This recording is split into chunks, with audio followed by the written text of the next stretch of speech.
Hi, good morning. Hello, good morning. Hi, Lucia.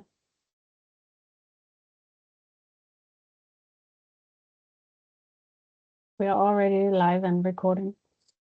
I see. Yes, it was automatically. I didn't touch anything.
Can you hear me?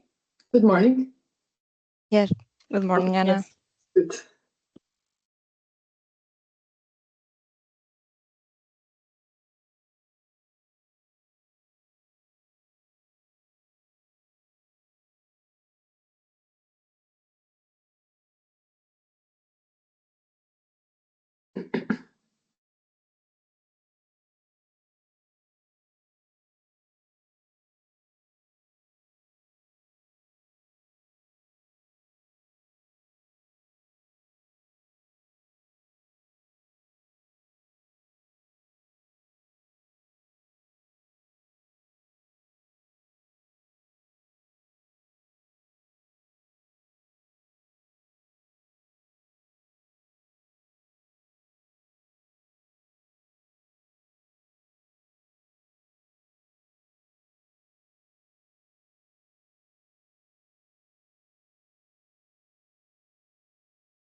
Good morning, everyone.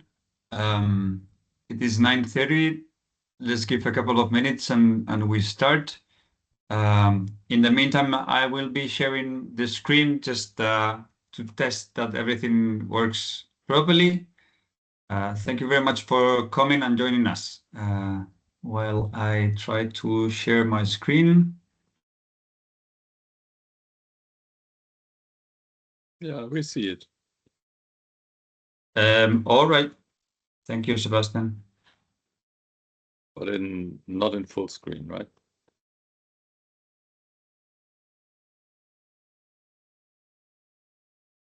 All right.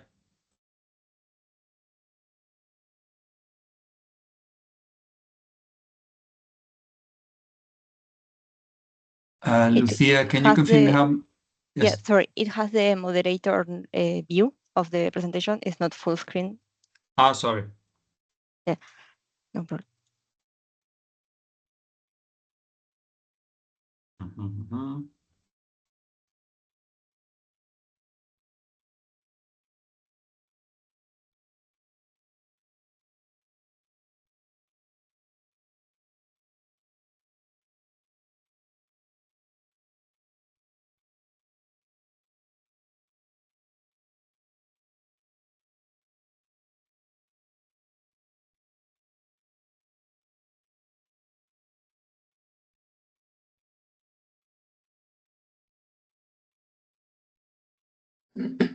Still not full screen, I guess. No.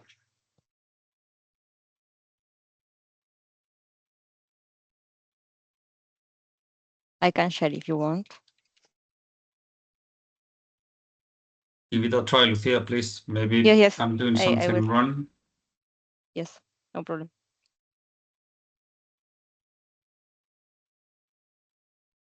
Yes, I will share, no problem.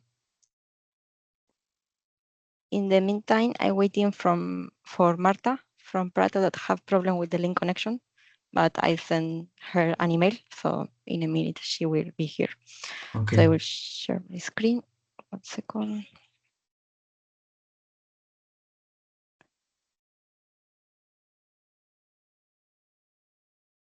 Yes.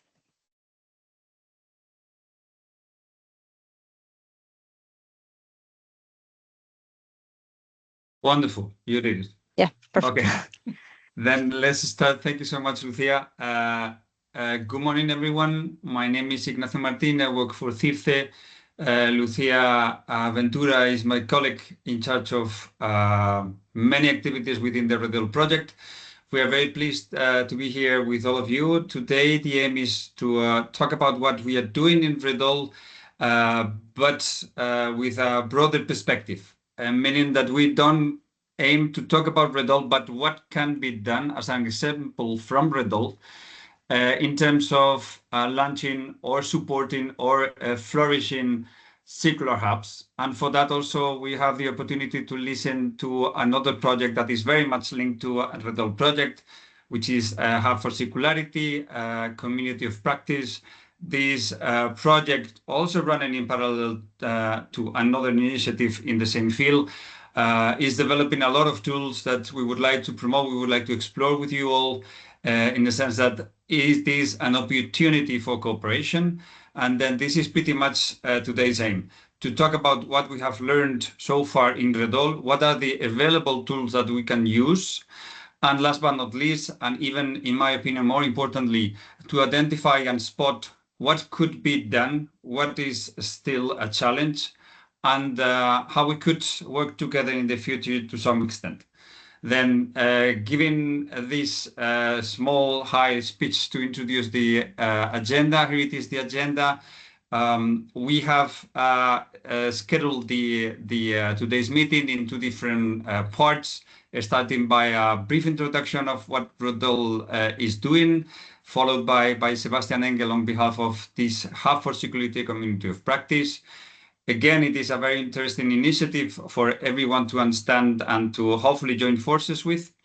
Following, we will split the, I would say, the focus in two different areas, what the cities are doing in developing initiatives jointly with the industry. What are the ongoing activities in 3 demo cases coming from the REDOL project in Italy, in Denmark, and in the Netherlands?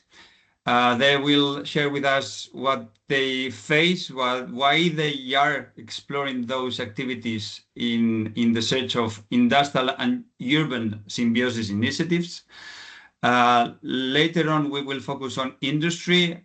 In this case, we have Cemex as a cement company, again, in the search of, or in the hope of sharing what we would like to do in industrial and urban symbiosis approaches.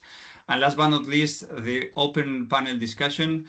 Before moving on, I just wanted to let everyone know that we have shared with the participants, the speakers, a few questions up front for them to support their introductions. Then I would like to thank all of the 4 speakers, because we have tried to summarize the different, I would say, key points to tackle today. Pretty much what you can see here. It is not mandatory to go through all of them. Just as a kind reminder, don't hesitate to share with us what are the difficulties and lessons learned. What is the practicalities you have learned, good things, and in many cases also bad things. But those results, I'm sure, are very inspiring to whatever it can come next.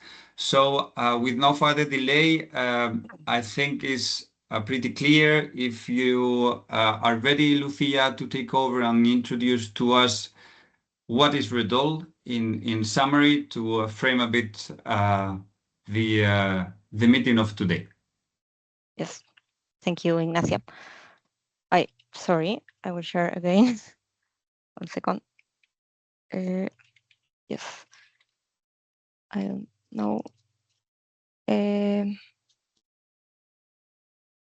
Now can you see again, no? Yep. Perfect. So yes, I would like to introduce REDOL briefly.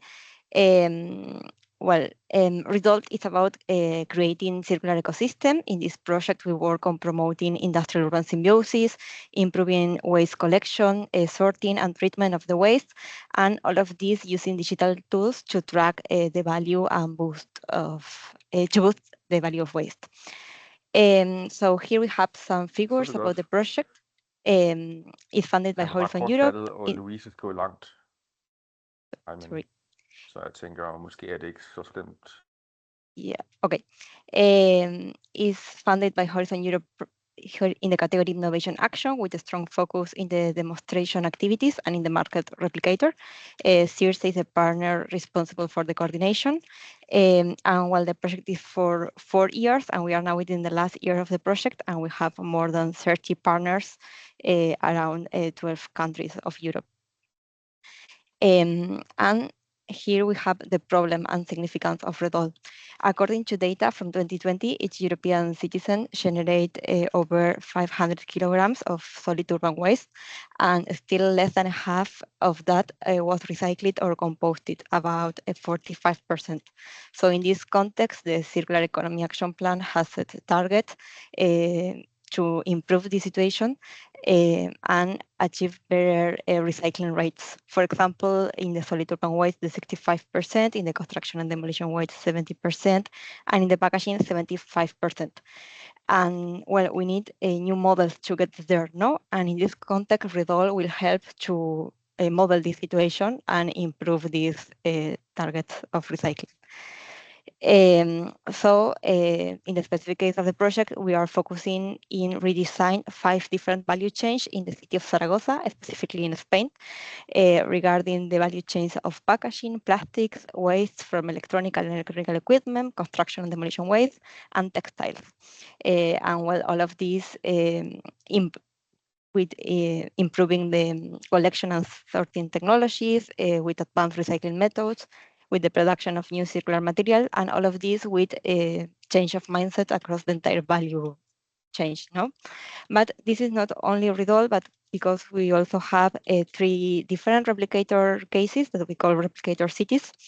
These are 3 urban contexts very different and with one shared ambition, because these cities want to implement also industrial urban symbiosis activities, and that's why we invite them today to share with us their experience and what they are doing. So this is the brief introduction of REDOL.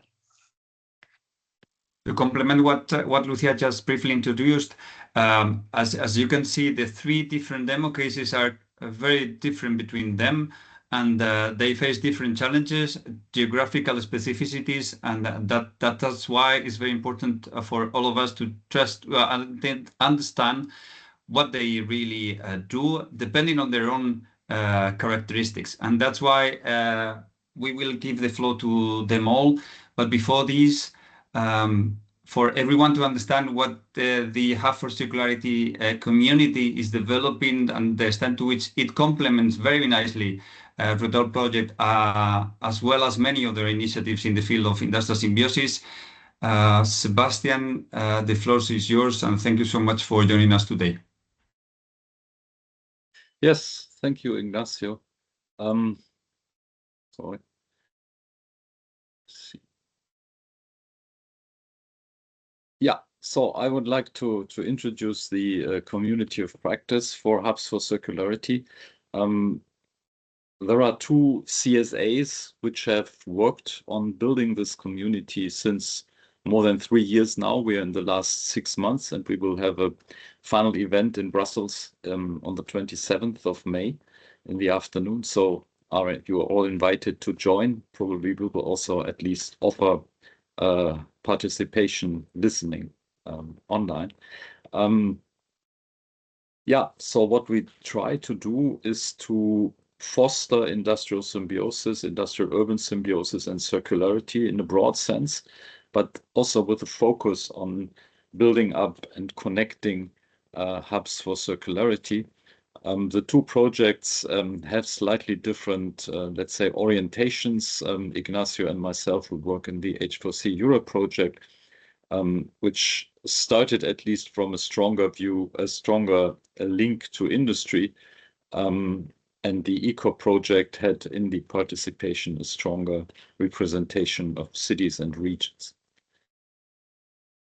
Okay, now I can move forward.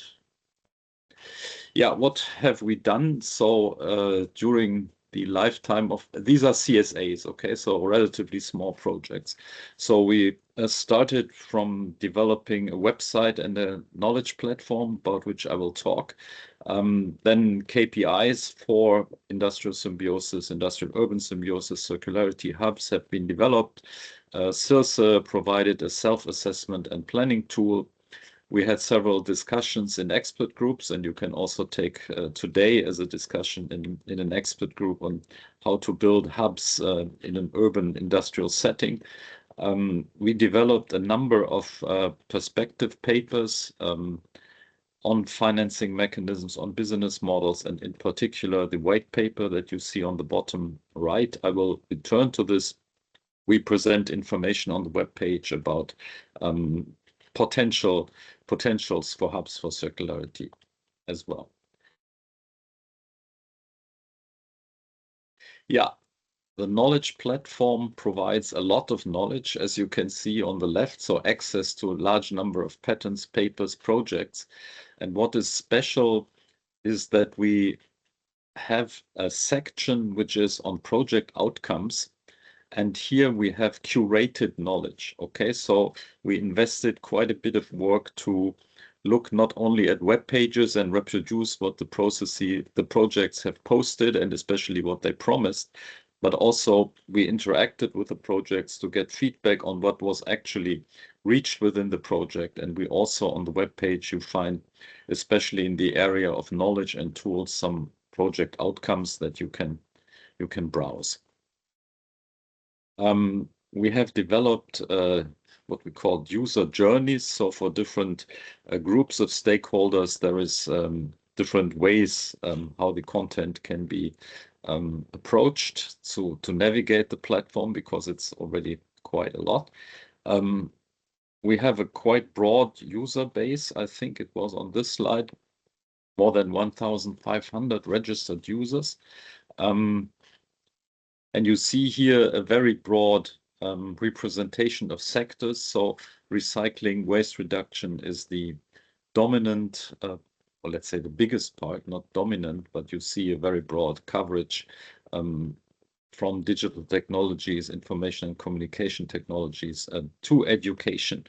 And also the sectors and positions of the users are quite broadly distributed. You see that the largest fraction of subscribers are SMEs, but also industrials, which is here listed under corporate research institutes, universities, non-for-profit organizations, and then a very broad spread. Okay, so many people look at it, and if you post information there, you get a big attention over all these different sectors. What we are currently doing, especially my group, which works for an institution called REDOL in Dortmund, a non-for-profit R&D organization, is that we investigated in depth the state of different hubs for circularity, and we learned that hubs for circularity are a very broad concept, from relatively small eco-industrial parks to associations and industrial parks which are interweaved and push forward industrial symbiosis and energy saving decarbonization in industry. And we will publish fact sheets on existing hubs with also very different organizational setups based on questionnaires and interviews, and also publish good examples of real projects that have been developed by such hubs. So if you're a participant who has received our questionnaire and not yet filled, please do so, and we will provide you then also with some exposure. And we are very eager to learn what is actually going on the ground. And also this webinar today is a big contribution to this. The H4C Europe project has produced a white paper together with collaborators in Aspire, which provides an overview and especially discusses the need for support to accelerate the H4C concept throughout Europe. So you find it on our webpage, or you can write to Ignacio, myself, whoever is from the community of practice in the audience, and we will send it to you directly. What the view of the white paper is, or I think the problem that is also addressed in this webinar, is how to get from projects to hubs for circularity, which are understood as regional systems that have a persistence, that mobilize, have a strategy, a long-term strategy, and mobilize different kinds of stakeholders. Okay, so from projects to joint activities and policies, and then to an embedded regional system. The logic in the white paper is this one here. So you start from some seed funding, then you acquire project funding, and then you trigger public-private investments and build up a continuous operation.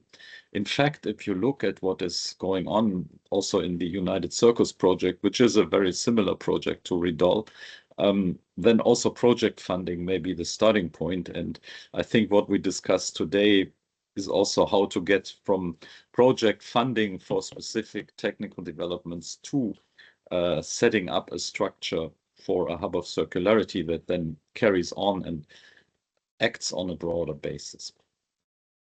Yeah, so the regional partnership between industry, research, and public authorities is the essential feature of such a hub for circularity. And let's not forget, the ultimate goal is not to talk. The ultimate goal is to really realize projects that move forward, that foster, not implement industrial symbiosis, industrial urban symbiosis, and circular economy. Okay, so if you have not yet done so, please join the community. It is easy. The information that we ask for is not a lot, and browse the platform and connect to others, see what is there, and help us also to further develop the content. Thanks a lot. Many thanks, Sebastian. Also, as a complementary information, as a result of this meeting today, well, as you see, hopefully everyone agrees, otherwise please let us know. We are recording today's meeting because we want to take correctly the notes to integrate the conclusions and your questions and answers to be part of this Hubs4Circularity community. Then, as highlighted by Sebastian, don't hesitate to drop us a line and join us. I think is very timely, and then is a huge community. So, well, we kindly invite everyone to just ask and or join us. Then thank you so much. Let's move on the first block of this REDOL's description in terms of the 3 demo cases. Then I would be pleased to give the floor to Marta Ancilotti on behalf of the community Prato. Please correct me if I said it or pronounced it wrongly. Can you hear me, Marta? Yeah. Can you hear me? Yeah, perfectly. If I may, I would like also to welcome Alia, which is the waste management company, if I understood correctly, to which you work closely. Then they are also very welcome. Like that, we can just answer all the questions in case you work as a team, right? If I understood correctly, then is it correct? Yeah, Alia is our waste management company. All right, then the floor is yours. Thank you so much for joining us. Thank you. I will share the screen.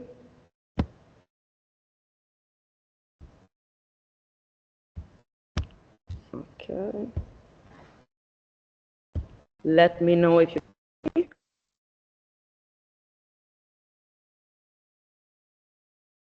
Can you see the presentation? Not yet, at least myself.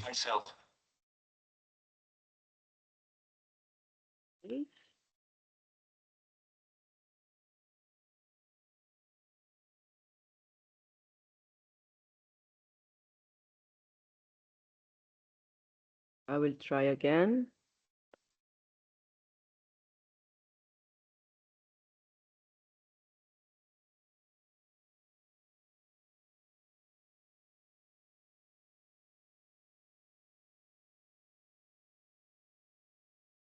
Okay.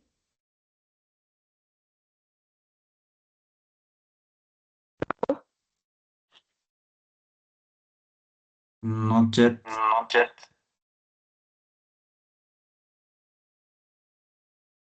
I can see it shared. I can share if you want, Marta. Yeah, I mean, if you prefer that, because I can see that I'm sharing, so No, yeah. That's me.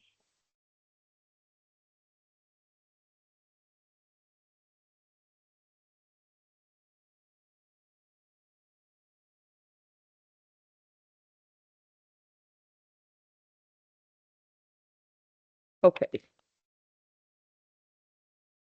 Now it's So- in full screen, yes. Thank you. Yeah. So nice to meet you, everyone. For REDOL partner, nice to see you again. And for the other, nice to meet you. I'm Marta.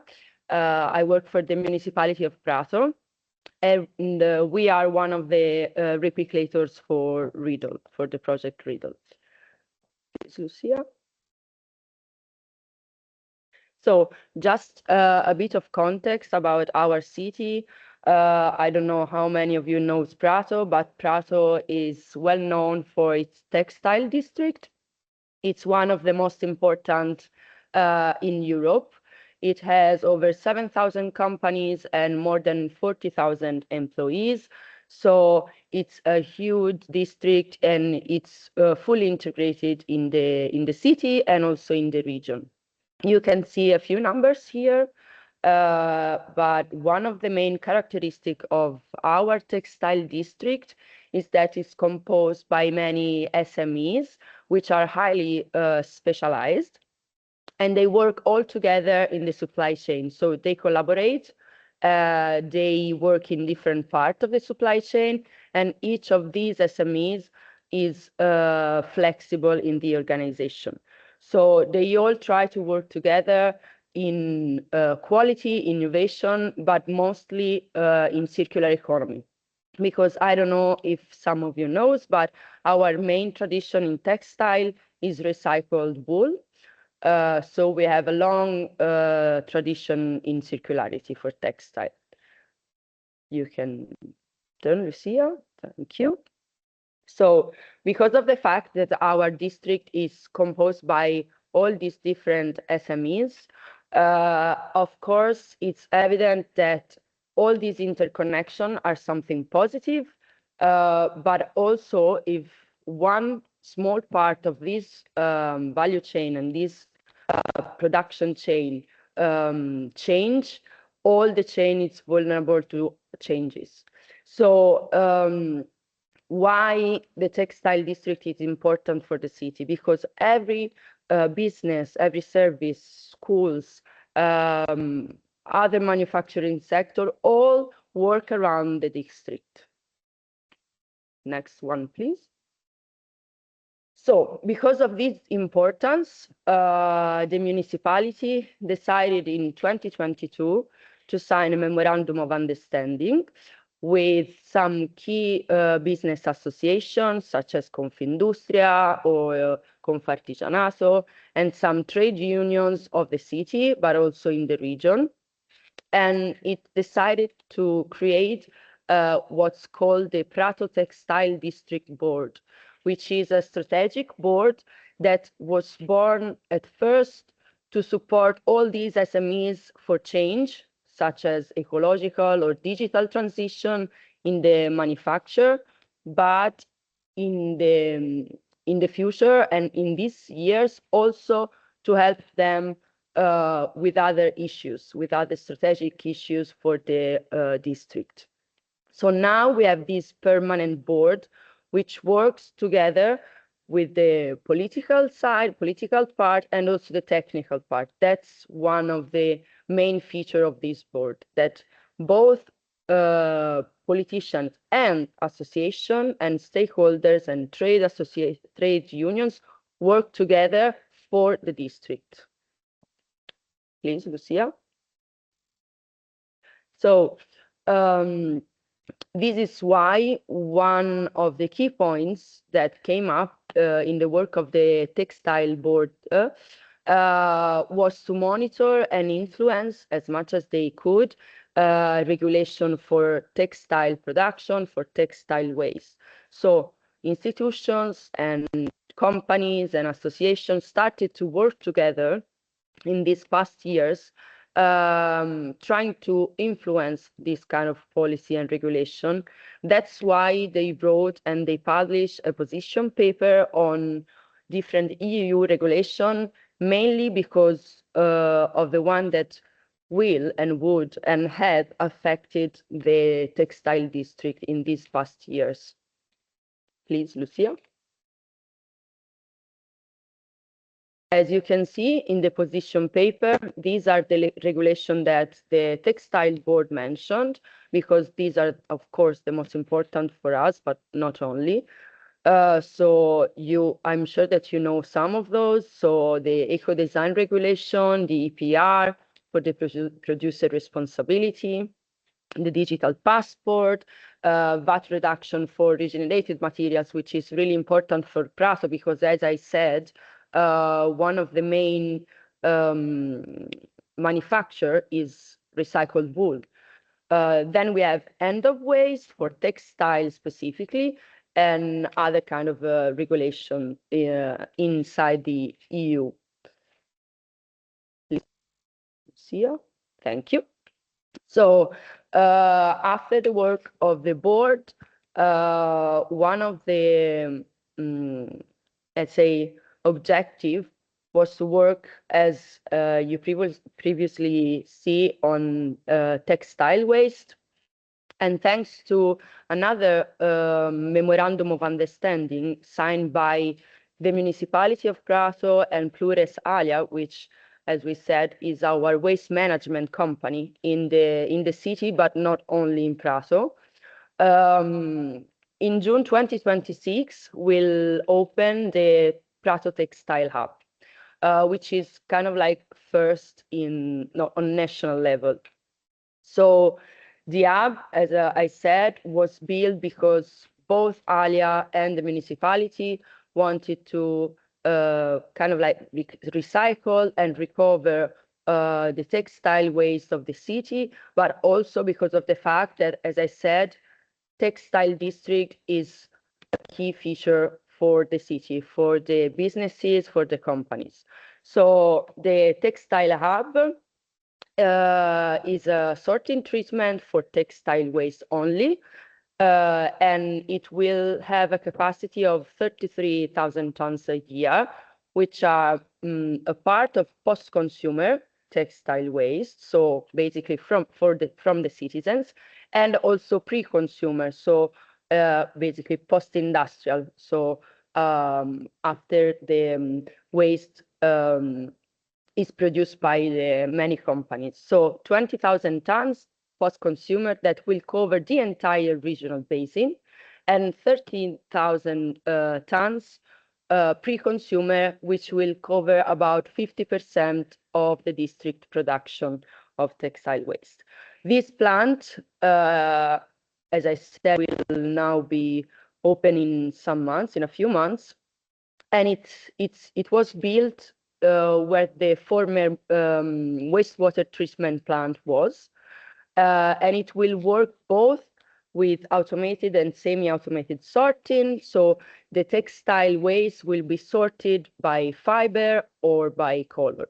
So this is a really important step for the whole district, which will be able to deal with the production from beginning to the end. So from the start to the waste, which will be converted, because the waste will enter the plant as textile waste, but will go out to the plant being no more waste. So it could be reused and recycled, as I said. So regarding this part of the hub, it was, of course, a long process to be able to build the hub, which is almost finished, basically. The most important part now and the next step is to work alongside the stakeholder of the area, which, as you know, it's not easy to do. We will have to involve companies and trade unions, which already are willing to work alongside with the municipality and with ALIA to try to use this hub as best as we can. So I think that in the process, also being REDOL partners, we try to work as much as we could with these stakeholders, with these small companies, which are really busy because, as I said, they mostly are SMEs. So I think that one of the most difficult point in the process was for the municipality working with SMEs and stakeholders. But now that the hub is there, now that it's ready to work, all the subjects and actors in the area are willing to join and to cooperate together to make this, let's say, one-of-a-kind hub, because, as I said, it's first on national level. So, yeah. I think that's it, Lucia. Yes, thank you. Many thanks, Marta. Well, this is extremely elaborated. Thanks so much. If it is fine with you, we will collect some questions and comments at the end of this block. Then, like that, we can hear the 3 demo cases. Then, thank you again, Marta. Shall we move to Denmark? Bofa, please. Anin, can you hear me? Yes, I can hear you. Okay. I will also share and hope it works.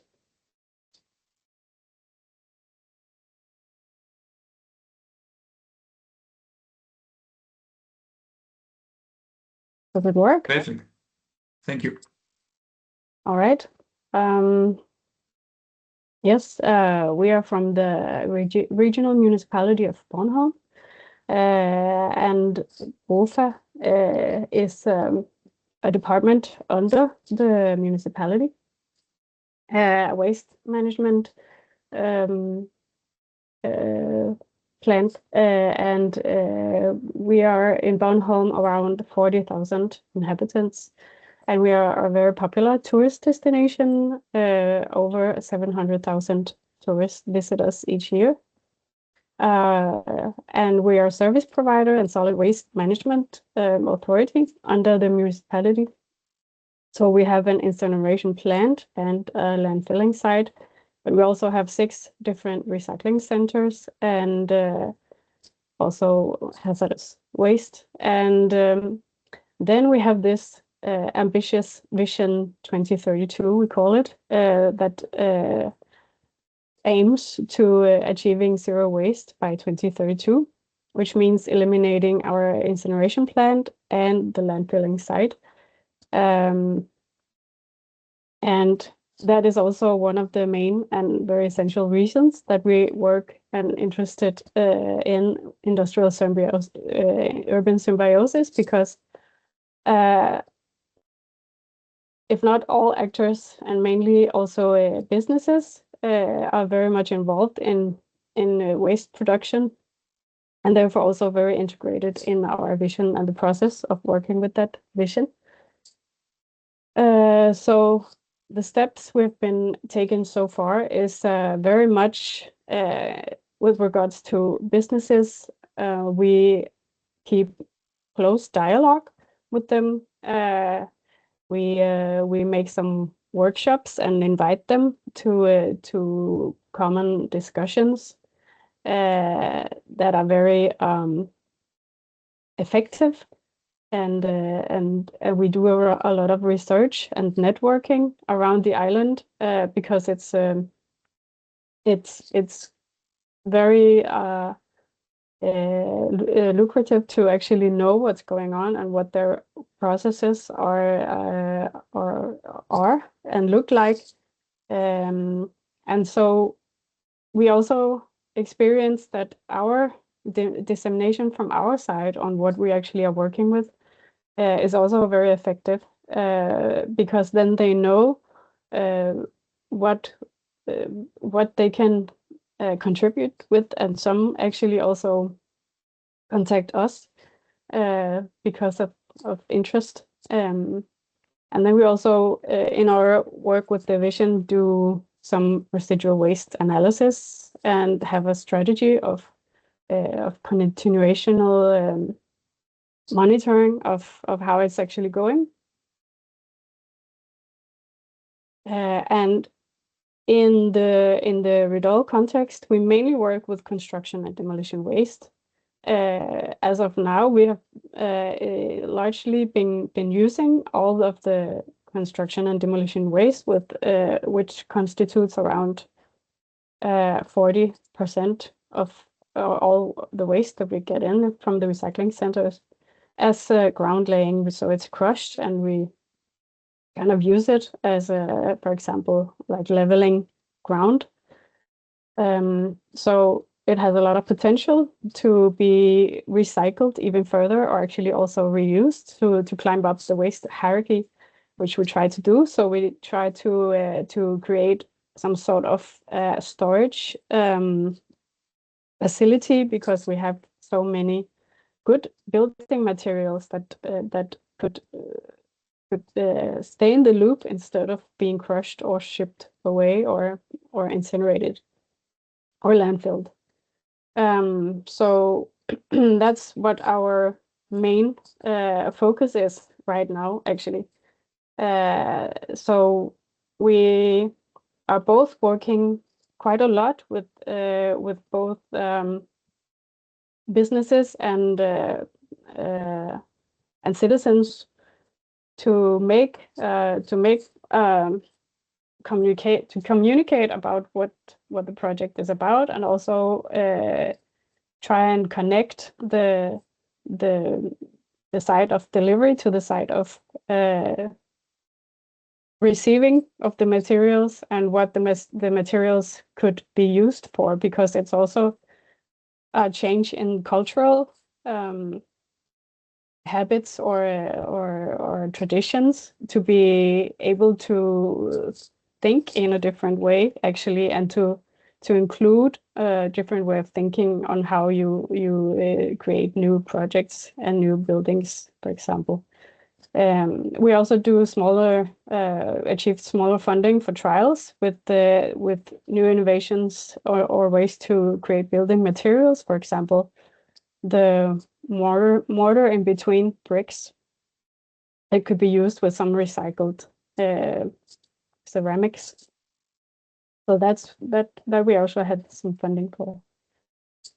Then we have some regulatory administrative challenges, of course. For example, we tried to establish a physical facility, but local planning is very strict, and it takes about 6 years to make a new plan for an area that doesn't have it in the first place.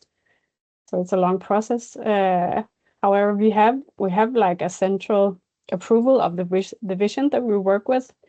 But then again, one thing is it's written on paper, and the next thing is implementing it in real life. And many multiple municipal units need to talk together, and some of them lack incentives, and is very much focused on what they are actually what's important for them, which is very much metrics and compliance and cost control and things like this. And then there are also there are many good initiatives around the island as well. but some of them never make it this far because of coordination failure. So there are very high potential in having like a facilitation role. Then the funding for IUS projects is very difficult for the larger funds, but we have experienced more success in achieving smaller funds to try these pilots, for example, or to test some experiments with the building materials and make some demonstrations. So that's what have been working quite well for us. Then we experience as well that internally, even in the organization itself, it's quite important to talk together, because we sit with so many different tasks and operation platforms that it's when moving forward, and especially trying to implement some of the new workflows. There are some logins that actually renew some of the time. For example, that we ship our bricks, all the bricks that we get in, we ship to the different side of the country with a contract of about 3 years. And this was just to be renewed, but we actually just implemented a new way of keeping the bricks locally. And if we did not speak about this loudly, then 3 years, we would have been locked in for 3 years more to actually implement that change. So also around the island, network is really golden. It's very effective to talk together and know a bit about different kind of interests. Because suddenly there is a match, and it's very it's just perfect to work together. We have some challenges as well, of course, because many of them are just used to doing these things as they have always done. So sometimes that could be a social barrier as well. And they really have to see the possible result, or actually like know that it can be done. One of the biggest barriers we faced in terms of keeping flows locally was actually our food waste or biogas plant that lacked a pre-treatment plant that they would not invest in. So because of that, we had to ship away all our food waste for 8 years. So that's one of the if there could be more support, or it could be easier for businesses to invest in these kind of technologies. This would actually work.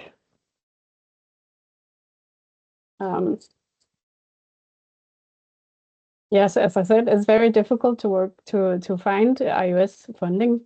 We try to do it with the resources that we have, or find very specific funding for pilots that you want to do. And we have also one thing that we have is exceptions within the regulations, because we're an island without road connection, so we can actually work together with businesses and manage waste in a different way than the rest of Denmark actually are able to do. So that's in favor for us. And yes, the biggest difference administratively would be make it easier for small entrepreneurs to scale up and capitalize on the tests and experiments that they do, and the investment of technologies. Some industries are open for collaboration though, because we have a quite, I don't know, time. Is time okay? Should I? A bit, if you could speed up a bit, and then we can Yes. come back to those questions later. But anyway, go ahead. Yeah. Thank you. Yeah, it's just our experience with working with the larger industries, or it depends on what the project is. We have a good experience with working with a quite a national supermarket, and the local department was actually willing to create a living lab for package-free products. Which is a big win because they are quite hierarchical, or like it's super tight all how they work. So that was very interesting that they said yes to this. And we have also this brick cleaning company, which is located on the other side of the country, where we ship our bricks, and they actually also interested in working with us and created this mobile cleaning system that we import, and then they are involved in setting up the system around it as a business. So that's and really open to make it in the best way possible.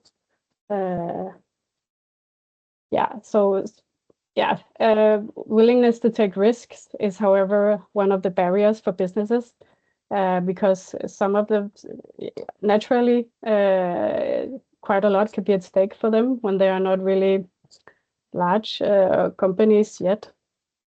And we have this local dairy company, for example, that rejected this experiment because it was not potential for capitalization or even economically attractive.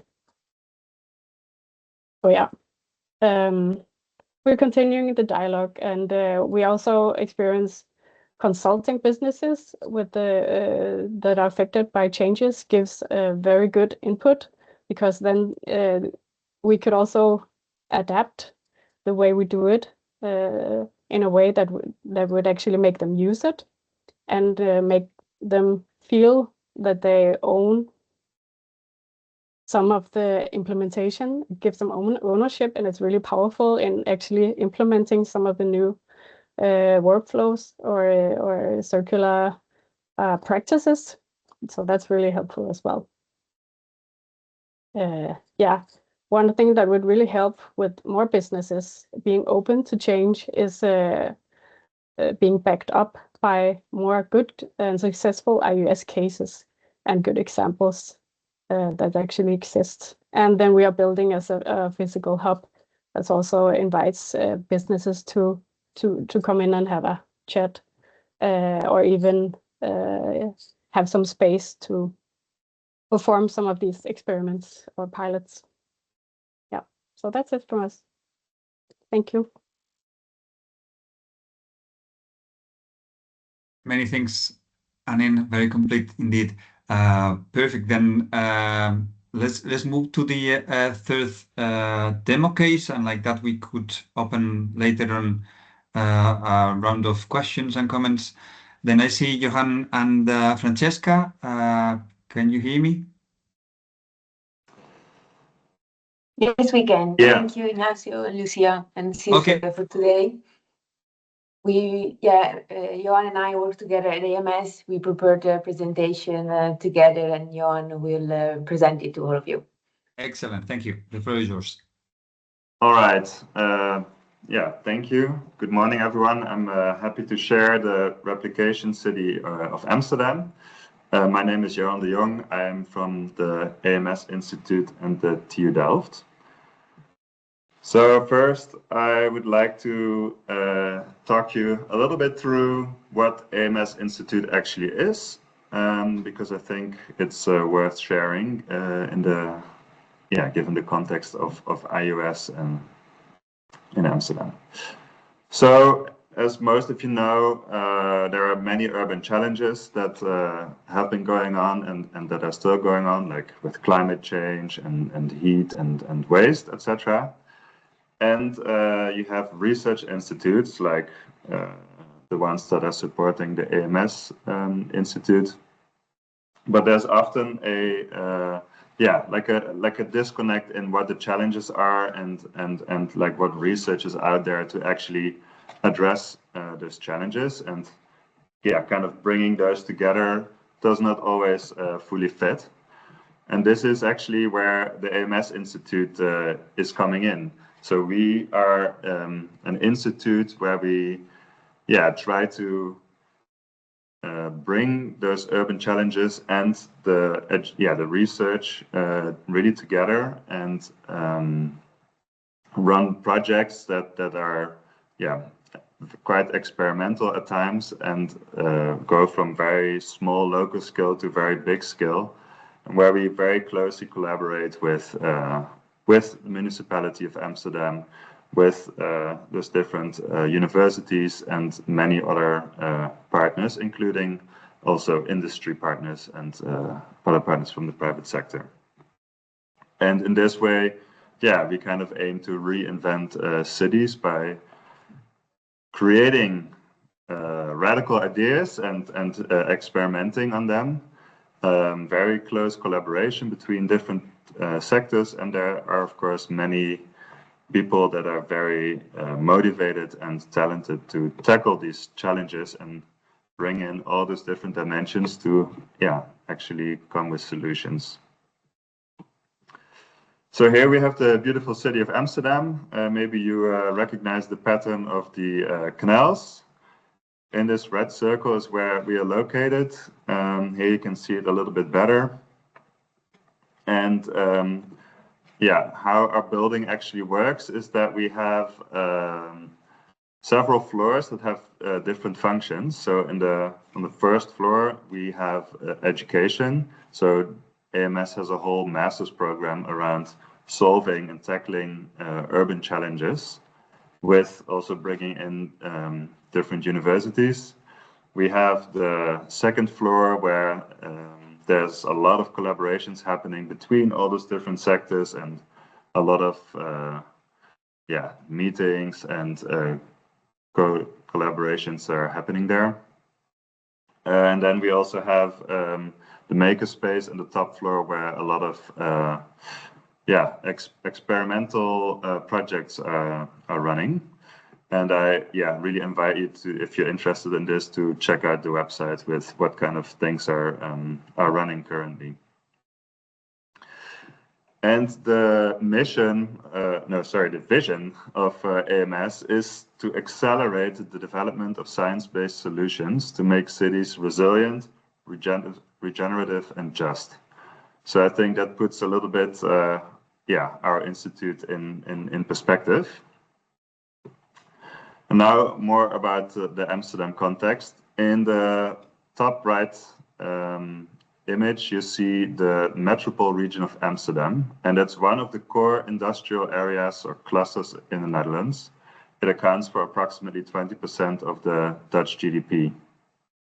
In the bottom picture, you see the municipality of Amsterdam can you see my cursor, by the way? All right, so here you see the port of Amsterdam, which is very important for trade and production of intense industrial products. And just outside of the municipality, there's also the airport, Amsterdam Airport or Schiphol. In Amsterdam, there's a bit more than 350 kilograms of urban waste per capita per year, of which 60% is recycled, and that includes organic waste, packaging, etc. But it doesn't include construction and demolition waste. And one of the big differences, I think, in Amsterdam compared to many other regions is that most of the waste here is that cannot be recycled is incinerated instead of landfilled. And I'll dive into that with an example a little bit later. The city of Amsterdam is really on the front of circular ambitions, and you can also see that in the targets that they set. So in 2030, they want to reduce 50% of the primary resource use, and in 2050 even 100%. And what we also see in the industrial sphere in the city, that a lot of companies are already engaged with circular strategies. But yeah, to be fair, it's predominantly recycling and not higher value strategies of circular strategies to keep using materials. And for the city of Amsterdam, we think that the highest opportunities or the biggest challenges are within the construction and demolition waste. The CDW accounts for approximately 70% of all waste within the municipality. So that's really a very big chunk. Of course, the electronic and electric equipment waste is also a very important one because of the critical materials that are in there. And plastics is also an important one. And the reason for that is that recently some recycling facilities went bankrupt in Amsterdam. So there are new challenges around recycling or reusing plastics. And I will dive into that later as well. So what we see in the Amsterdam context is there are already quite some industrial urban symbiosis projects. However, that's often in fragmented form. So there's no coordinated effort from the city to have a bigger vision or strategy around IUS. And those projects are mostly in the port, and so in the port of Amsterdam and construction sectors. And we think that the REDOL project can really add a value to make a first step towards a more coordinated effort of identifying IUS opportunities, but then hopefully in the future also to actually implement some of the strategies. So in sum, given the proximity to the dense industrial areas, the city of Amsterdam, the port, and also, of course, the airport, there are many opportunities to establish IUS strategies within and across value chains. However, those IUS opportunities are not yet capitalized on. Right now, we are in a very early stage of the replication process. So I will walk you through where we're at and what we're planning to do, and we'll share some examples of IUS that are already in place.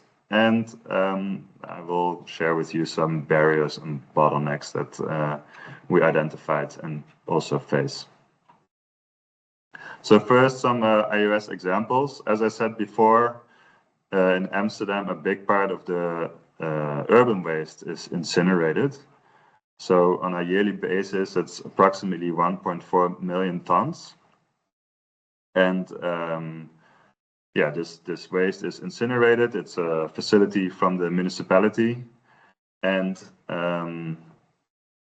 so besides production of heat, which creates heat for approximately 30,000 households, they also generate electricity for about half of the city. They recover approximately 30,000 tons of materials that have been either sorted before all the waste went into the incinerator or recovered after burning. So for example, metals that stay behind after the burning process, those metals will be recovered as well. And lastly, the ashes after the burning process are also used for construction. So they use it for the foundation of roads, or there are also initiatives where they use these ashes in making concrete.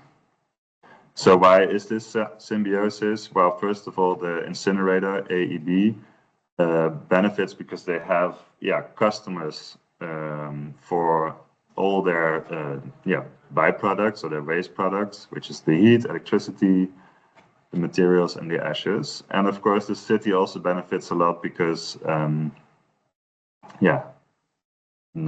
almost none of the waste is wasted, but can actually be used for the good of the city. And in the neighborhoods that receive, for example, the heat from this incinerator, they reduce almost 80% of CO2 emissions. And there's another nice example in the port of Amsterdam. It's a fermenting and water cleaning facility. And they use organic waste to produce biogas and to clean water. And it's a coalition of several companies that decided, like, okay, we have big volumes of organic waste. So Cinnadon, Cargill, ADM Wild, and also some other smaller organizations that directly provide their waste through pipes to this facility, and then they ferment the organic waste, which in turn results in electricity, heat, steam, and fertilizer, and they clean the water. Excuse me, Johan, for stepping in. Could you please speed up a bit? Thank you for your understanding. Yeah, no problem. So in our case, we think IUS success depends on, first of all, of course, the industry, because the industry has to be involved or is involved in the production process. The government, because they issue permits and are responsible for spatial planning, etc., and funding, and academia for the knowledge and research and development. And in the end, all of this is embedded in the civil society, so that goes through all those different sectors. And AMS is exactly in the middle of those different sectors, and therefore we think AMS is also a good facilitator to establish the collaboration within and across these sectors. So as I said, we are in an early phase, and we don't yet have very concrete results, but we have a plan for the coming year. So first of all, what we're working on right now is connect and activate a network of partners that we think are interesting for IUS. We conduct a baseline assessment of the current value chains and the stakeholders. We will, in the fall, also have developed spatial planning scenarios that detail what circular value chains and waste management, how that could look like in Amsterdam and how much space actually is needed. And we will develop a strategy on how to set up a circular hub in Amsterdam. These are the next steps. I will skip that for now. You can look at the slides later in the recording. And then some barriers and bottlenecks that we face in the Netherlands and in Amsterdam specifically. A big bottleneck in the Netherlands is the available land and how to spatially plan the circular economy and IUS. There's not a lot of land available. Often it's competing with housing. There's a huge shortage in housing, as some of you might know, nature and agriculture. There's a lot of intensive industry close to residential areas, making it harder to stay within the legally allowed pollution thresholds. So that there are issues around permits, and land is just very expensive in the Netherlands. So environmental laws complicate the issuance of permits. So for example, there's a nitrogen crisis in the Netherlands. A lot of the industry is under pressure because there is almost no room for emitting extra nitrogen into nature reserves in the Netherlands. And there are huge concerns around the new EU water regulation, because a lot of the water is polluted in the Netherlands, which might be the nitrogen crisis 2.0. What is also more difficult is establishing trust between companies, especially when their business cases are entangled and when there's a lot of dependency amongst those businesses and in the value chain. And what I mentioned before, primary resources are too cheap to compete with, especially with plastics, and that complicates business cases for circularity. So as I mentioned already earlier, some plastic recycling facilities have gone bankrupt because of this. And another last factor is that the Port of Amsterdam, which is a huge industrial area in Amsterdam, is focused on keeping companies in the port. And they also need to balance sustainability ambitions and their earnings. And that's a big tension. And maybe I think this is not unique for Amsterdam and the Netherlands, but companies are considered leaving because of the stricter environmental regulations, high energy costs, which is particularly the case in the Netherlands at this point in time. And another one is that the Port of Amsterdam is a huge fossil fuel, relying on fossil fuel income. So there's a lot of coal and gas coming in and traded here. And then, of course, building new models takes time. So the port has the ambition to become a sustainable port, but it will take a couple of decades. So in a nutshell, IOS is present in Amsterdam, but it's uncoordinated so far. We think that AMS Institute is the ideal facilitator because we are on the overlap between the sectors of academia, government, and industry. And we're working hard on the goals that I shared before to activate the network and to explore what kind of IOS opportunities there are in Amsterdam, and if we can making first steps on realizing those strategies. All right, thanks a lot. Many thanks, Johan and Francesca. Very much appreciated. Now, looking at the time, I realize that we should have booked more time due to the fact that it's very interesting.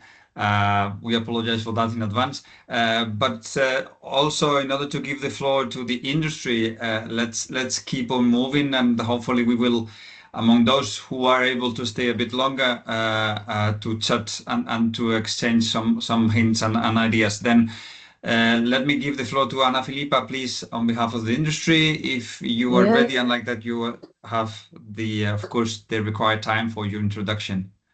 Yes, I'm coming, okay. Can you see it? Perfect, thank you. Okay, just a moment. Because I cannot see it.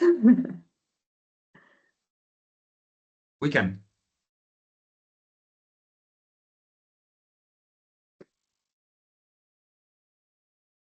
Wait, I cannot see it in my screen, so. We can, otherwise. I can share if you want, Anna. Thank you, that would be great. Okay, wait, let me a second. I will put very quickly. Yes, I have a lot of present here. Oh, yes. Okay, great. So, hello everybody, my name is Ana Santos. I am representing CEMEX today. I work at CEMEX Switzerland since 2009. I don't work at the plant, but it's my great pleasure to be the speaker for CEMEX today. So let's see if you can, okay. For those of you who don't know CEMEX, CEMEX is a global leader in construction materials. We produce cement, concrete, aggregates across the globe. we are focused on sustainability through our global program, which is called Future in Action. And this initiative defines the company's decarbonization pathway, operational transformation, and sustainability commitments. So through the Future in Action initiative, CEMEX is committed to achieve net zero CO2 by 2050. We are focused on deep decarbonization through alternative fuels, usage of hydrogen in our plants, of course, clinker optimization, and through this, we try to maximize the use of secondary materials in our products, especially concrete, and also produce aggregates from, for example, demolition waste, and also strong circularity. You can move on to the next slide here. So symbiosis for us is essential because we rely a lot on waste in our plants, and it directly enables material and energy valorization. So speaking about REDOL, in REDOL, we were able to demonstrate the technical feasibility of circularity, where clinical trials done in the context of the project showed that up to 10% of alternative raw materials can be used without compromising the cement or concrete quality, proving a real substitution potential. But this in the REDOL context, because substitution rates can be much higher outside of the project context, let's say, depending on the product that we are trying to produce and the norms, and also the quality of the materials, but I'll touch that after. Also improved material efficiency with the advanced characterization, sorting, and grinding, which enable valuable recovery of construction demolition waste and industrial residues, reducing the dependence on virgin raw materials. Expands low carbon cement options with the development of new supplementary cementitious materials and concrete formulations that support lower CO2 products. And finally, facilitates the future scaling. So ongoing validation and demonstration activities for new materials, incorporating recycled materials are ongoing, reinforcing CEMEX circular economy commitment. We have a lot of barriers from our side to implement the symbiosis by an industry like ours. Some of these are global, some of these are focused in the Spanish context, because the CEMEX Spain is involved in the REDOL project. So some of them are very focused in Spain. But the first one is a global one. It's a technical barrier. So waste streams often show high variability, including a strong heterogeneity, fluctuating moisture values. They have unwanted or forbidden compounds, for example, chlorides, for which we have strict norms in its usage, and other contaminants of the sort. And also for example, some types of debris can damage our equipment, and therefore not everything can be used. We also have legal barriers. For example, in our case, landfilling remains too cheap and insufficiently restricted, which means that many relevant waste streams do not undergo the treatment necessary to be used, but they end up in landfills instead. And this slows down the symbiosis pathway, obviously. Another big barrier is the environmental permit restrictions, which limit the integration of alternative fuels and raw materials from partners such as paper or paper rejects or ashes, like we saw before, wood, packaging waste, and so on. Even when they are technically suitable, some residues cannot be introduced due to regulatory policies. Another limitation on the use of waste byproducts in Spanish cement regulations compared to those in other European countries. So my colleagues in Spain have mentioned this, that the Spanish regulations are a bit stricter when compared to other countries. And the regional prohibitions, such as the Aragon's restriction on refuse-derived fuel from municipal waste, that directly blocks this flow that could be valorized. There is also some administrative barriers that slow down innovation to market transition. For example, lengthy and rigid permitting procedures that delay the validation and demonstration stages of new fuels, supplementary cementitious materials, or alternative raw materials. Municipal regulations are not aligned with circular economy principles and make it harder to secure stable supply agreements with local waste managers, which is essential for symbiosis. And finally, in this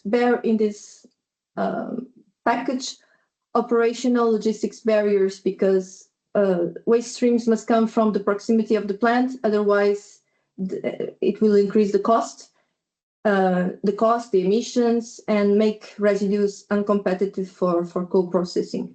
So therefore, limited availability can block otherwise streams that could be used by us. And finally, cultural and social barriers, which affect public acceptance and deployment. For example, local community resistance to the use of alternative fuels that are seen dangerous, that population understand it as dangerous. For example, even though these practices are common in other European regions. And political hesitation at municipal level that may limit collaboration on urban streams, reducing the predictability of waste flows that is required. So which condition, before, after, okay. Sorry. This one or? Yes, this one. Okay. So which conditions enable collaboration with cities and waste managers? So effective collaboration depends on having traceable and reliable data on waste streams. As I said before, industry needs a clear definition or a clear clarity on the composition of the stream, because variability and some contaminants are just not allowed.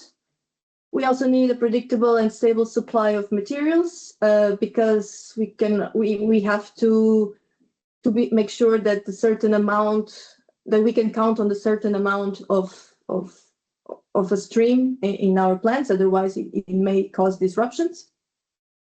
Clear regulatory frameworks and agile permitting processes are needed to reduce uncertainty. Then today, plants within the same country often operate under different legal permits. For example, we have this case in Spain where we have two plants there and they have different regulations in both of them.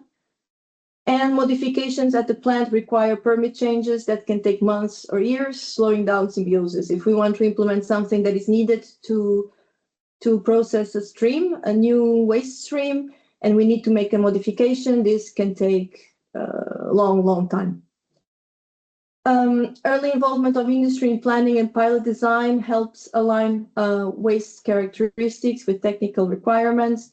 And finally, some plants still have older technologies that don't have modern sensors or sorting capabilities, and therefore makes the handling of heterogeneous materials more complex and more challenging, and increases the risk for us.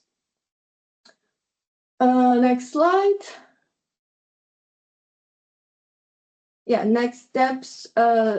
So this is very focused on the CEMEX Spain point of view.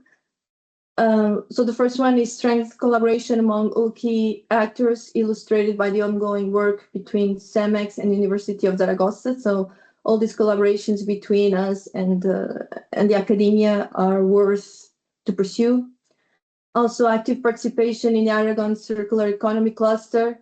This brings together public authorities, academia, and industry, again, networking and understands what we need from each other to meet in the middle. Like Johan said before, that was very interesting. And at the global level, continue identifying opportunities for symbiosis. This is our next steps. And I think that's it from my side. I tried to rush a bit. Yes. Sorry. Thank you. Thank you, Anna. Thank you so much.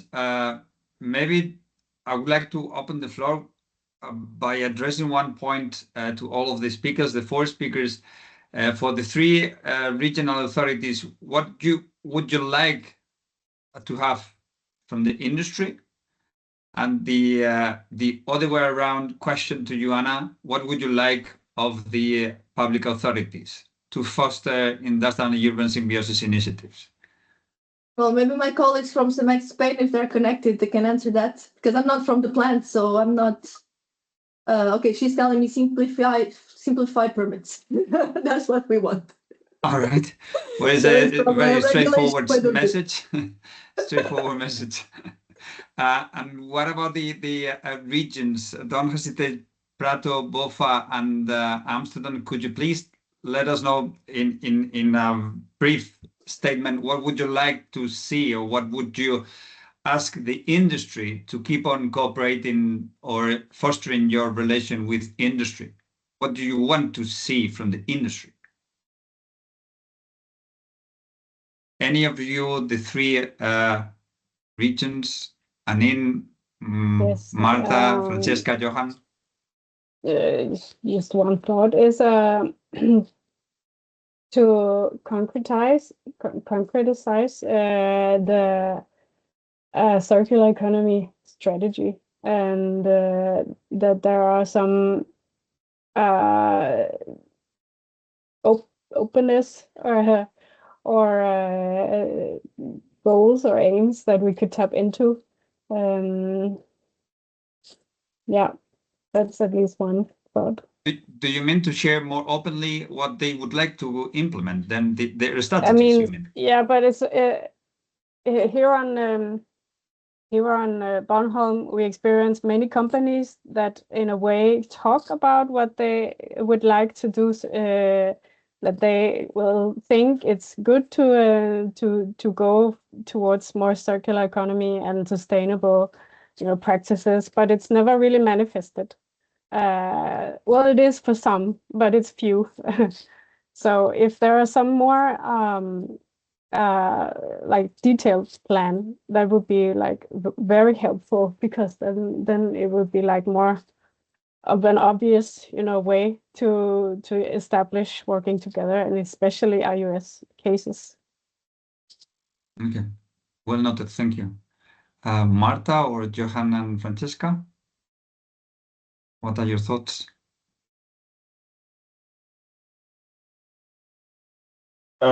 So maybe I can also very briefly say something about this in Amsterdam. So what we see is that there's already a lot happening around recycling and reusing concrete in the Netherlands and in Amsterdam. There's even it's called a concrete agreement in the Netherlands, where large players from the industry and municipalities and provinces and also the federal government together made an agreement on moving forward to making concrete production more sustainable. What I have seen so far, is that high-end applications of recycled concrete are lagging behind. So I wonder if what kind of ambitions industry has there, or what kind of barriers are there to use some recycled concrete for high-end production, because right now we see a lot of concrete is used as foundation under roads and those kind of applications, but of course I don't think that is the best way to use concrete. So I think, on the high-end application side, Okay. that would be my response. Yeah, thanks. Thank you. Marta, would you like to share with us your vision on what you expect from the industry? Yeah, just briefly, like speaking from, like, based on our experience, I'm speaking from like the point of view of a local administration. So maybe just take the time to sit and speak. So we are trying to shorten the gap, like bridge the gap between public management and private interest. So I think the end goal is the same, more or less, for both the public and the private sector. So I know that, especially, as I said, for Prato, there are many small and medium enterprises, so it's difficult to take the time to dedicate some time also to that dialogue. But in the end, it helps. So yes, just I think take the time to have a conversation with your political part about the same interest that you have, because for us it's the same interest, the same end goal. So yeah, it was difficult for us, but maybe we managed to fill that gap with a chain of communication. So we have trade organizations, so they are technical, yes, but they also have some kind of political part. So start from big and then going smaller and smaller. And we were also able to speak in this way with some of the SMEs. So yeah, I would just say take the time to have to dialogues in some ways, just to start at least. Okay, thank you so much, all of you. Then just thank you for your passion, and then don't hesitate to raise your hand for questions to any of the speakers. I see Sebastian. Would you like to start? Sorry, guys, I need to leave. But any questions you have for the industry, just drop me an email, and that's okay. Anna, we keep in touch, and please don't hesitate to come back to us with answers. Much appreciated. Thank you. Okay, bye.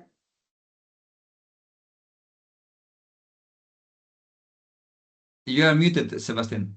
Sure. Sorry that Sorry. and I had to leave, because that would have been, let's say, one side of the medal I would have been very interested in. I mean, ultimately, industry has to make money.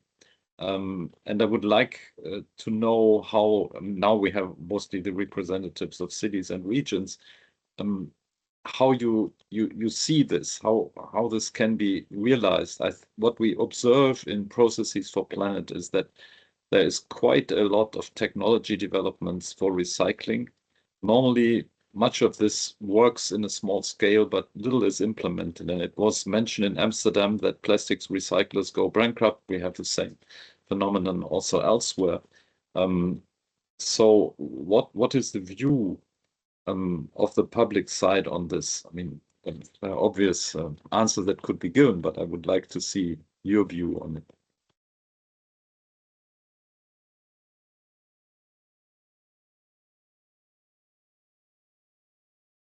Don't be shy. It's not easy. I mean, thank you. Yes, of course, it has to be a good business case. It's natural that it's to be sustainable. I mean, sustainability is constituted of 3 pillars, right? The economical, the social, and the environmental. So it naturally has to go together, that it's a win-win for both sides. And it's still a growing concept, the sustainable business case. That's also why I mentioned that it's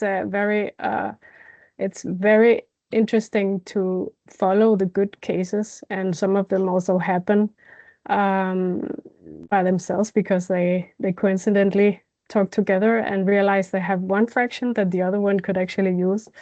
But yeah, that's my comment for now.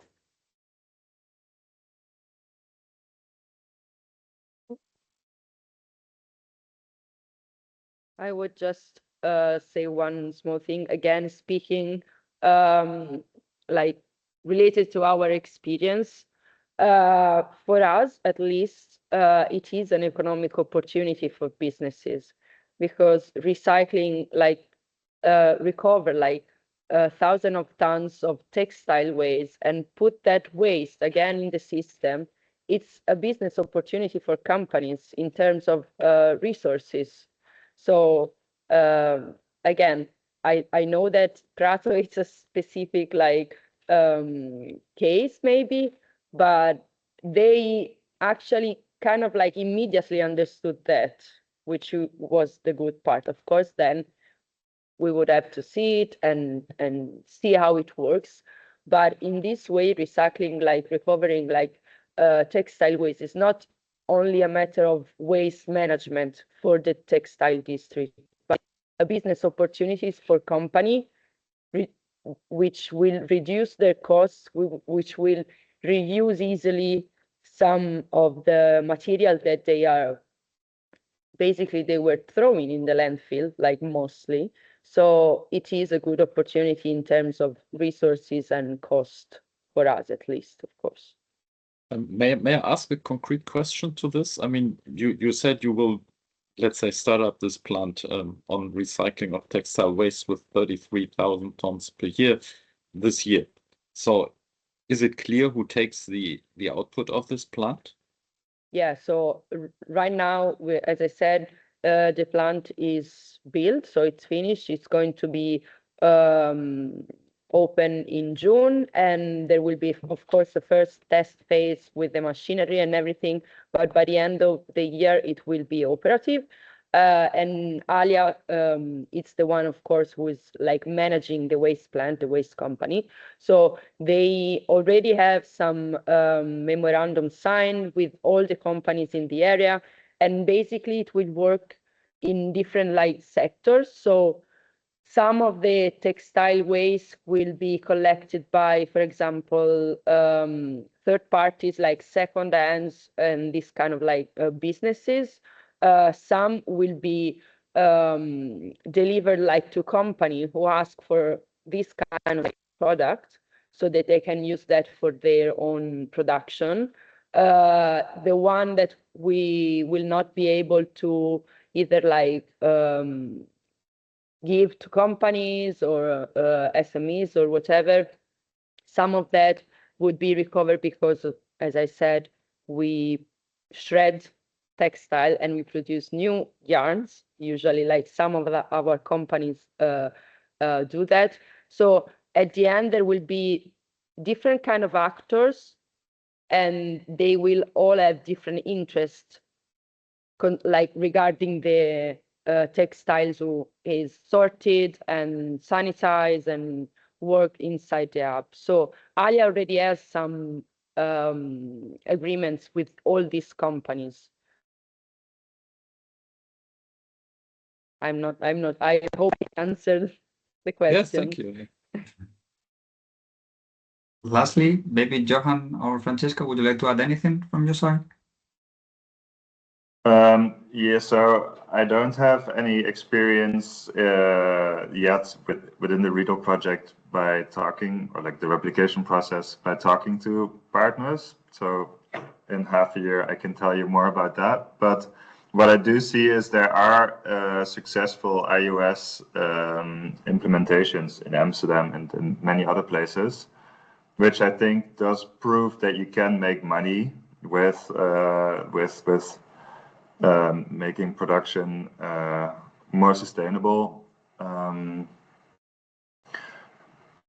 I also, yeah, like from a more theoretical point of view, looking at the bigger context in which like the geopolitical stage is heavily shifting and becoming more volatile. I think from that perspective, you could also argue that it might be more profitable and more stable for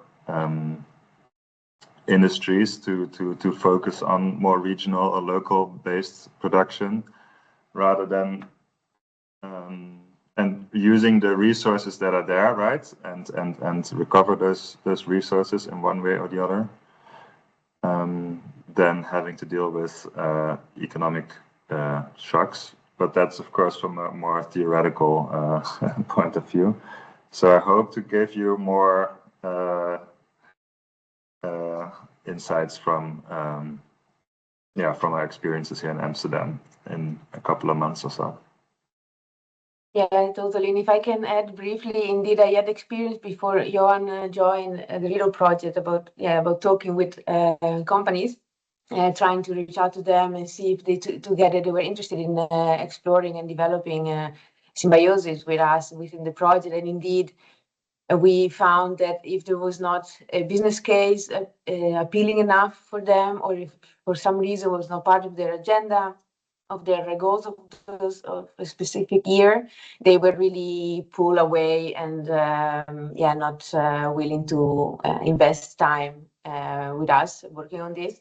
And the city of Amsterdam indeed is trying to bridge, as Anine and Marta both said, the gap between these two worlds. So by mapping the material flows and understanding where the potential of industry lies, and who can be the actors, and eventually AMS, which role we can play to bridge these two worlds, they're trying to bring these two parties together. And that's what we are going to focus on as well with Johan's work this year. And as well, something else that Amsterdam is doing is to create like platforms, innovation platforms that just invite people to get together and share their expertise and knowledge to actually find and highlight the potential for symbiosis and eventually build on top of that. So I think their role activity is trying to bring these two parties together, as well as the city. We couldn't find that much information on that yet, but the city also set up a budget for 14 million subsidies for to support this kind of project between 2023 and 2026. So the city is trying with different approaches to at least put the attention on put this topic on the agenda of more players and parties. But as Johan said, we will know more in 6 months and happy to share then. Look forward to knowing more in a few time from now. Thank you. And last but not least, just one point. Don't hesitate to address your questions through us, Lucia and I, and we will be pleased to just reach out the speakers, despite of the extra time. Dusan, would you like to add something? Thank you. I don't want to take a lot of time. I think Francesca, already kind of mentioned on it. I think it's important, when we have, when we talk about these two actors between the cities and industry, to sort of broaden up the picture and include other actors who can be initiators or enablers of industrial urban symbiosis. And that can be like, indeed like innovation hubs, but they can also be like ESCOs, there can be property developers, that could be utilities, that could be large companies that drive in, like smaller businesses, so that we do not, kind of box ourselves, just into thinking, how we can generate a dynamic, between the city and industry. We just need to look at the little bit kind of bigger picture of including the actors who can drive this process. I mean, as you know, we at EIP, we work on replication for this, and this is what we are trying to kind of drag into, who can make these changes and who can kind of enable the enablers. That's it. Thank you. Many thanks, Dusan. Any last comment before closing? Yeah, I have maybe a question to Sebastian to ask a question back. What do you think is in the way of establishing more sustainable production processes and IUS specifically? Is that mostly driven by money, or is that also hesitation, for example, to think differently about how to produce things and have a shift in mindset, right? Because is it the actual money part, or is there more to it that we in these kind of projects maybe can better focus on, like establishing this trust, establish this shared understanding that goes beyond just the financial aspect? What is your experience in this? Well, my experience very much is that companies are driven by their expectations to earn money, and that's their survival. If they don't, they don't do anything. And if you then look at this, I mean, what we see is really a bottleneck in the implementation of recycling strategies. And then the question is how can this be overcome from different sides? And one problem that you mentioned certainly is there. You have normally an interaction between different players, like in this recycling plant in Italy, and then you need the uptakers. The uptakers don't exactly know what comes out of the recycling plant, so they will be reluctant to sign a contract. So the investor into the recycling plant puts the money in there and doesn't know whether the market for his products will actually work. And if it's public, okay, then you do it more, let's say, for the not for the community, but for the business network, etc. So you have some arguments. So it's complicated. But basically, I think, and what's also the experience that I have made in projects is that the willingness of the consumers to pay extra for recycled, circular, green products is limited. It's not zero, but it's limited. And then essentially, I think there are two mechanisms that one has to combine in a clever way. One, although there was a lot of discussion about the negative effect of regulations, but it is regulations. I mean, the regulation on the recycling of textiles drives the process there. If you have other regulations like the collection, my example always is when we introduced this collection of packaging materials in Germany, it was done out of the blue. Nobody knew how it would be done technically. It was done at a very crude level for a long period of time. But it was simply introduced out of political will, and at the end of the day, it worked. And I know that in Amsterdam, there is a prescription that you have to use a certain amount of recycled or bio-based, or let's say, green materials when you build a new building. So by this, you create a market. And then the second part is what you do in protection of your market and in subsidies, of course. So, of course, one can justify a certain degree of support for green products, for green production. But in the long run, I believe it will not work. Okay, so there must be a market, and this market must be self-sustaining, but it can be, and oh, sorry, what I forgot, public procurement plays a big role. You have a significant sector in the European economies where the public players buy materials or products, and they can of course say we have other standards than the private consumer, and therefore it can become attractive to produce for this market and help to pay the technologies when they are still being matured. You see, it's also that the people who buy cars for very high prices pay for the development costs, so that then the not so wealthy consumers can profit of it, and you have to somehow turn this wheel, and the public procurement can also play a role there. Sorry for speaking so long. But... Thank you. Many thanks to all. Thank you for your watching. And again, don't hesitate to drop us a line with questions. Thank you so much for your participation. Keep in touch and have a nice day. Thank you, especially the speakers. Thank you. Bye. Thank you. Yeah, thank you a lot. Thanks a lot. Thank Thanks you. a lot. Thank you.